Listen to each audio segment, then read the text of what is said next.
Hello friends, सो कैसे हैं आप लोग। I hope you all are good. जैसा कि आप लोग जानते हैं कि ऑन डेली बेसिस पे 6 PM पर हम लोग क्लास 10th के लाइव लेक्चर्स ले रहे थे, but 6th chapter which is animal classification, इसमें प्रॉपर्टीज़ बहुत सारे हैं। सो इसको लाइव सेशन में लेना इट्स क्वाइट डिफ़िकल्ट होगा, इसलिए मैंने एनिमल क्लासिफिकेशन की सेपरेट में वीडियोस बना रहा हूँ। एंड इस चैप्टर को एक बार सारी वीडियो कंप्लीट होने के बाद हम लोग इसका लाइव सेशन लेंगे। सो आज ये फर्स्ट वीडियो है। मैं आपको रेगुलर बेसिस पर रोज़ वीडियो अपलोड कर दूंगा। पहले आप लोग वीडियो देख लीजिए, देन हम लोग मंडे से या फिर जब भी टाइम मिलेगा लाइव सेशन में सारी चीज़ों को हम लोग फिर से डिस्कस करेंगे। सो आज स्टार्ट करें the chapter which is known as animal classification. अब ये एनिमल क्लासिफिकेशन क्या होता है? जिस तरह से हम लोग ने पीरियोडिक क्लासिफिकेशन ऑफ एलिमेंट्स को देखा था कि जब एलिमेंट्स के नंबर इंक्रीज हो गए थे, सो उनको क्लासिफाई करने के लिए हम लोग ने पीरियोडिक क्लासिफिकेशन चैप्टर पढ़ा था, जिसमें अलग अलग साइंटिस्ट ने अलग अलग वे से क्लासिफिकेशन किया था। सो उसी तरह से एनिमल्स को भी क्लासीफाई किया गया है, because there are 7 million types of animal on the earth. इस अर्थ पे around 70 lakh 7 million around 70 lakh type के ऑर्गेनिजम्स हैं। जैसे फॉर एग्जांपल ह्यूमन एक टाइप हुआ इज ह्यूमन। सो ऐसे 17 lakh around 7 million types of organisms are living on the earth. अब if you want to study about them, अगर आपको उनके बारे में पढ़ना है, so it will be very difficult. So उसके लिए साइंटिस्ट लोग ने क्लासिफिकेशन किया कि यस, प्रॉपर्टी के हिसाब से हम लोग सेग्रीगेट कर देते। सो वहीं पर आया कि एनिमल को क्लासिफिकेशन करना है। अब देखते हैं किस बेसिस पर कैसे क्लासिफिकेशन किया गया, पहले वो नजर देख लेते हैं। So first is a living organisms. There are mainly 2 types of living organism living on the earth. One is prokaryotes, second one is eukaryotes. अब देखते हैं इसका मीनिंग क्या होता है। प्रो मीन्स होता है प्रिमिटिव। प्रिमिटिव मीन्स होता है नॉट मच डेवलप्ड। और कैरियो मीन्स होता है न्यूक्लियस। कैरियो मीन्स क्या होता है? न्यूक्लियस। सो इनका जो न्यूक्लियस होता है वो डेवलप नहीं होता। सो ऐसे ऑर्गेनिज्म जिनका nucleus, Cairo means nucleus and pro means primitive, जिनके पास नॉट वेल डेवलप्ड या फिर प्रॉपर डेवलप्ड न्यूक्लियस नहीं होता है, ऐसे साइट्स को, ऐसे सेल को, ऐसे ऑर्गेनिज्म को हम लोग क्या बोलते हैं? प्रोकैरियोट्स। मीन्स समझे? प्रोकैरियोट्स ऐसे टाइप के ऑर्गेनिजम्स हैं जिनके अंदर जो न्यूक्लियस नहीं होता है या फिर नॉट वेल डेवलप्ड न्यूक्लियस होता है, उनके पास प्रॉपरली डेवलप्ड न्यूक्लियस नहीं होता है। सो ऐसे ऑर्गेनिज्म को हम लोग क्या बोलते हैं? प्रोकैरियोट्स। तो ऐसे ऑर्गेनिज्म कौन होते हैं? प्रोकैरियोट्स। सेकंड आते हैं eukaryotes. You means developed, karyotes means nucleus, जिनके अंदर प्रॉपर स्ट्रक्चर्ड न्यूक्लियस होता है, प्रॉपर डेवलप्ड न्यूक्लियस होता है, उन्हें हम लोग कहते हैं यूकैरियोट्स। सो जितने भी लिविंग ऑर्गेनिजम्स हैं, जितने भी living organisms on the earth हैं, they are mainly classified into 2 categories. Number 1 is prokaryotes, means जिनके पास जो न्यूक्लियस होता है वो नॉट वेल डेवलप होता है, and second one is eukaryotes, जहाँ जिनका क्या होता है? जिनका न्यूक्लियस होता है वो वेल डेवलप्ड होता है, उनको बोलते हैं यूकैरियोट्स। अब आते हैं ये जो प्रोकैरियोट्स हैं और ये जो यूकैरियोट्स हैं, ये भी बहुत, अभी केवल मैंने न्यूक्लियस के हिसाब से किया। सो इस 7 मिलियंस में से there are very few are prokaryotes and mostly क्या होते हैं? यूकैरियोट्स। तो भी मुझे स्टडी करना क्वाइट डिफिकल्ट है। सो उस डिफिकल्टी को दूर करने के लिए इसको सब क्लासीफाई किया गया एंड डिफरेंट किंगडम्स बनाए गए। जैसे एक अर्थ पे, इस इंडिया कंट्री में पहले बहुत सारे राजाओं का साम्राज्य था। सो इंडिया इज होल, उस पे बहुत सारे लोगों का किंगडम था। दिल्ली में किसी और का किंगडम था, साउथ में किसी और का किंगडम था। सो ऐसे अलग अलग राजाओं के किंगडम्स थे। सो उसी तरह से ऑर्गेनिज्म को प्रॉपर्टी के हिसाब से उनको डिवाइड किया गया। अब वो डिवीजन कैसे हुआ है वो देखते हैं। सो जो प्रोकैरियोट्स होते हैं, जितने भी प्रोकैरियोट्स थे उनका एक राजा था या उनका एक ग्रुप था जिसको हम लोग बोलते हैं kingdom Monera. Actually there are 5 kingdom classification. क्या है? 5 किंगडम क्लासिफिकेशन, जिसमें जो सारे ऑर्गेनिजम्स थे, जितने भी ऑर्गेनिज्म ऑन अर्थ थे, उनको 5 कैटेगरी में डिवाइड किया गया। इस कैटेगरी के अंदर भी सब डिवीजन है, बट मेनली जितने भी ऑर्गेनिज्म हैं उनको 5 कैटेगरी में डिवाइड किया गया एंड उस कैटेगरी को हम लोग बोलते हैं किंगडम। सो जितने भी प्रोकैरियोट्स हैं वो किंगडम किस में आए? किंगडम मोनेरा में। किंगडम मोनेरा में जितने भी प्रोकैरियोट्स ऑन द अर्थ हैं they comes under into Monera. Now अब आते हैं यूकैरियोट्स। सो यूकैरियोट्स मतलब क्या होता है? जिनका जो न्यूक्लियस होता है वो प्रॉपरली डेवलप्ड होता है, उसे हम लोग क्या कहते हैं? Eukaryotes. You means develop, karyotes means nucleus. जिनका भी न्यूक्लियस प्योरली डेवलप्ड है उसको बोलते हैं हम लोग यूकैरियोट्स। नाउ अब आते हैं, ये जो यूकैरियोट्स थे they are further divided into 2 categories, unicellular and multicellular. देखो, यूनि मीन्स होता है 1, ऐसे ऑर्गेनिजम्स जो केवल एक सेल से बने हैं, यूनिसेलुलर, जैसे amoeba, paramecium, they are unicellular. हमने 3rd चैप्टर में पढ़ा था। So they are unicellular in nature, means वो एक सेल से ही बने होते हैं, उन्हें हम कहते हैं यूनिसेलुलर। सो जितने भी यूकैरियोट्स थे दे आर आइदर यूनिसेलुलर, एक सेल वाले होते हैं, या फिर मल्टी सेलुलर, बहुत सारे सेल से बने होते हैं, लाइक ह्यूमन बींग्स।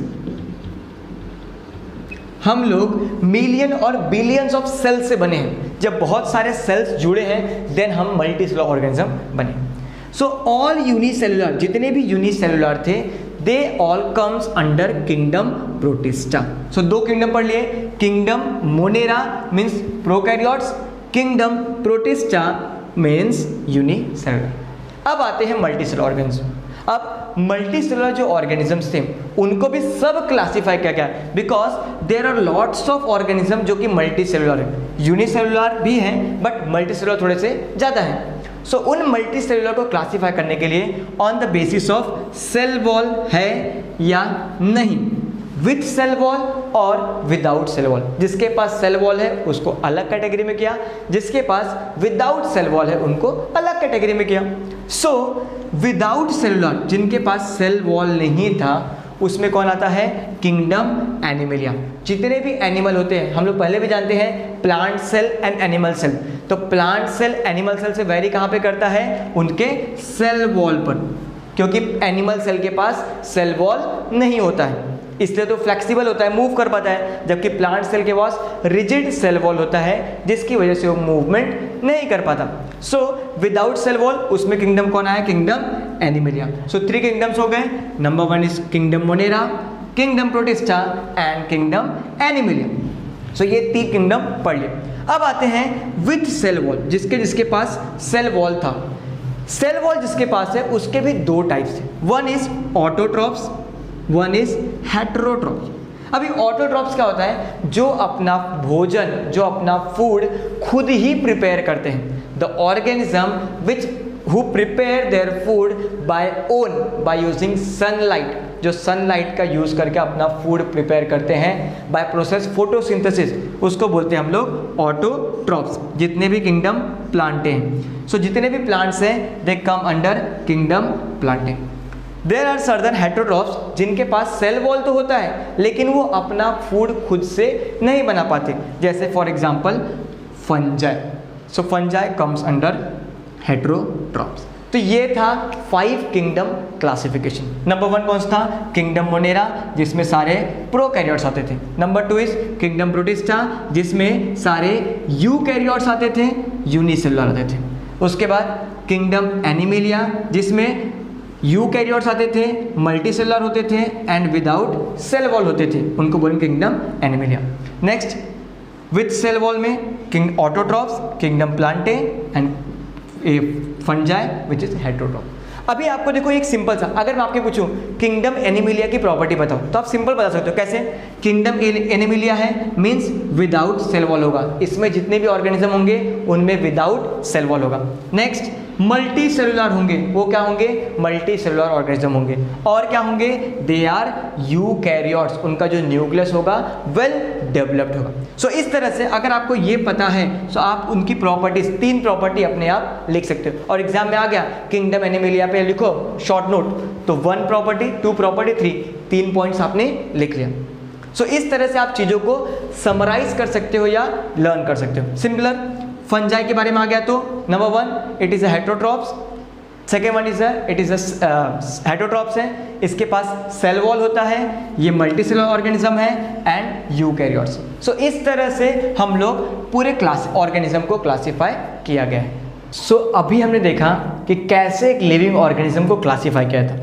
नाउ हम लोग देखते हैं कि what are the benefits of animal classification, कि जब हम लोग ने एनिमल्स को क्लासीफाई कर दिया सो उसके बेनिफिट्स क्या हुए, चलिए वो देख लेते हैं। सो सबसे पहला बेनिफिट क्या हुआ कि एनिमल स्टडी बिकम कन्वीनियंट। अब हम लोग क्या हो गया, जो बहुत सारे अराउंड 70 मिलियंस ऑफ जो ऑर्गेनिजम्स थे उनको स्टडी करना थोड़ा सा हमें कन्वीनियंट हो गया। कैसे कन्वीनियंट हो गया? Because study few organisms it represent the whole organism of groups, कि एक ग्रुप में, एक यूकैरियोट्स में अगर मैं देखूं किंगडम एनिमलिया, सो अगर किंगडम एनिमलिया के मैं अगर कुछ 10 to 14 या 10 to 20 कुछ ऑर्गेनिज्म के बारे में अगर मैं डिटेल में स्टडी कर लूँ तो मुझे एक आइडिया मिल जाएगा कि इस ग्रुप के जो ऑर्गेनिजम्स हैं उसमें ये चीज़ें हो सकती हैं। तो उनकी जो मुझे जो कन्वीनियंट हुआ कि मैं अब एनिमल्स के बारे में स्टडी कर सकता हूँ by reading very few amount of organism को स्टडी करके। वेरी फ्यू को स्टडी करके मुझे ओवरऑल आइडिया मिल जाएगा कि इस ग्रुप के जो ऑर्गेनिजम्स हैं उनके अंदर क्या क्या प्रॉपर्टीज पाई जाती है। Next, it gives about the evolution. मुझे इवोल्यूशन के बारे में पता चल गया कि कैसे कौन सा ऑर्गेनिज्म किससे इवॉल्व हुआ है। इसका भी मुझे आइडिया कैसे मिल गया जब मैंने एनिमल को क्लासीफाई किया। बिकॉज कैसे कैसे कोई इवोल्यूशन हुआ, कैसे एक ऑर्गेनिज्म से न्यू स्पीसीज का जनरेशन हुआ, वो सारी चीज़ें उनके कैरेक्टर्स, उनकी प्रॉपर्टीज़ के हिसाब से हम लोग को उसके बारे में भी आइडिया लग जाता है कि क्या है क्लासिफिकेशन मीन्स कैसे कैसे ऑर्गेनिजम्स इवॉल्व हुए होंगे। सो ये 3 मेन पॉइंट है कि एनिमल्स को स्टडी करना कन्वीनियंट हो गया, कैसे कुछ स्टडी करके हमने पूरे ग्रुप के बारे में आइडिया मिल जाता था, उनके इवोल्यूशंस के बारे में हमें पता चल जाता था। नेक्स्ट था animals identify with accurate efficiency. हम लोग एनिमल्स को आइडेंटिफाई करने लगे, यस ये एनिमल है, ये किंगडम एनिमलिया में होगा, ये ऑर्गेनिजम्स है, ये फंगस की तरह दिख रहा है, इसकी प्रॉपर्टी ऐसी दिख रही है, मीन्स ये किंगडम फंजाई में होगा। सो इस तरह से हम लोग को क्या हुआ, एनिमल्स को आइडेंटिफाई करने में बहुत ही इजी हुआ। Next, study relationship.